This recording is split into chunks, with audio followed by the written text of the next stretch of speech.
ગિરિમથક સાપુતારાનું sport complex 150થી વધુ ખેલાડીઓ માટે બન્યું ગુરુકુળ।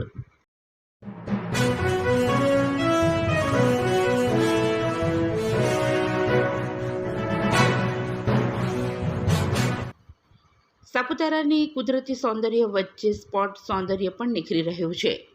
ડાંગનું સાપુતારા સ્પોર્ટ કોમ્પ્લેક્સ 150થી વધુ ખેલાડીઓ માટે ખેલ ગુરુકુળ તરીકે ઉભરી આવ્યું છે। ગુજરાતના રમતગમતનું સ્તર ઉપર આવે તે માટે રાજ્યના રમતગમત, યુવા તથા સાંસ્કૃતિક વિભાગના સ્પોર્ટ ઓથોરિટી ઓફ ગુજરાત દ્વારા વિવિધ તાલુકા અને જિલ્લામાં રમત સંકુલ તૈયાર કરવામાં આવી રહ્યા છે, જેમાં મોટી સંખ્યામાં યુવા એથ્લેટ્સ ભાગ લઈ રહ્યા છે। સાપુતારા ખાતે લગભગ 20 કરોડ રૂપિયાના ખર્ચે તૈયાર કરવામાં આવેલું અત્યાધુનિક સ્પોર્ટ કોમ્પ્લેક્સ હવે હાઈ એલ્ટિટ્યૂડ ટ્રેનિંગ માટે ફેવરેટ બની ગયું છે।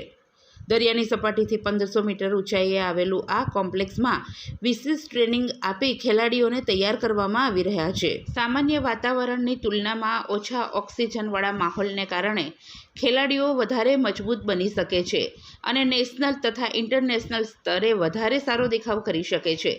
સાપુતારા કોમ્પ્લેક્સમાં 400 meter synthetic track, astroturf, hockey ground, આર્ચરીની ઓલિમ્પિક સાઇઝની ટાર્ગેટ રેન્જ સહિત ખોખોના મેદાન પણ તૈયાર છે। DLLS ઇન સ્કૂલ અને દેવગઢ બારિયા એકેડમી સાથે ગીર સોમનાથના મળી કુલ 150થી વધુ બાળકો સાપુતારા સ્પોર્ટ કોમ્પ્લેક્સ ખાતે પ્રશિક્ષિત કરવામાં આવી રહ્યા છે। ડાંગ સ્પોર્ટ કોમ્પ્લેક્સમાં મુખ્યત્વે આર્ચરી, કબડ્ડી, ખોખો અને હોકીની વિશેષ તાલીમ અપાય છે। કોમ્પ્લેક્સમાં વિવિધ એથ્લેટિક્સ રમત માટે અત્યાધુનિક 400 મીટર સિન્થેટિક ટ્રેક, અહીં મિડલ અને લોંગ રન તથા હાઈ જમ્પ સહિતની ટ્રેકિંગની તમામ રમતની તાલીમની સુવિધાઓ ઉપલબ્ધ છે। અહીં હાઈ એલ્ટિટ્યૂડ માહોલમાં મળતી તાલીમ ખેલાડીઓનું પરફોર્મન્સ સુધારે છે।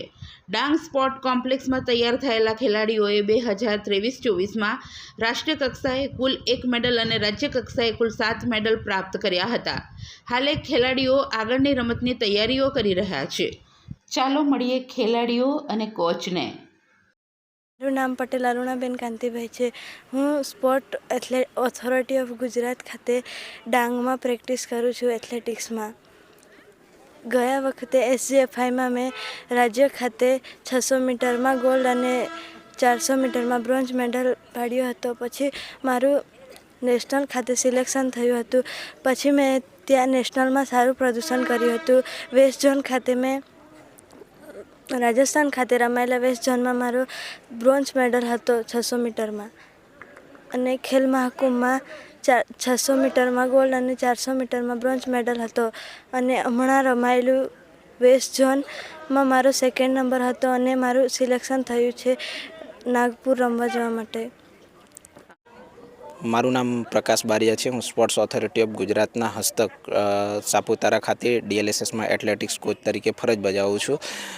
જ્યાં આપણે આ સ્પોર્ટ્સ કોમ્પ્લેક્સની અંદર જોઈએ તો એથ્લેટિક્સ, આર્ચરી અને હોકી 3 રમતો DLSSમાં સામેલ છે અને તેમજ આપણે એથ્લેટિક્સમાં જોઈએ તો 400 મીટરનો સિન્થેટિક ટ્રેક આવેલ છે।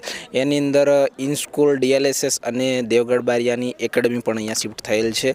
તો દર વખતની જેમ આ વખતે પણ આપણા જે બાળકો છે એ હમણાં વેસ્ટ ઝોનનો ટ્રાયલ હતો એમાં 2nd ક્રમાંક પ્રાપ્ત કરીને નાગપુર ખાતે રમવા જવા માટે સિલેક્શન થયેલ છે અને તેમજ દેવગઢ બારિયા એકેડમીના બાળકો છે એ નેશનલ નહીં પણ ઇન્ટરનેશનલ કક્ષાએ ઘણા બધા ઝળકેલ છે અને ઘણી સિદ્ધિ સારી પ્રાપ્ત કરેલ છે।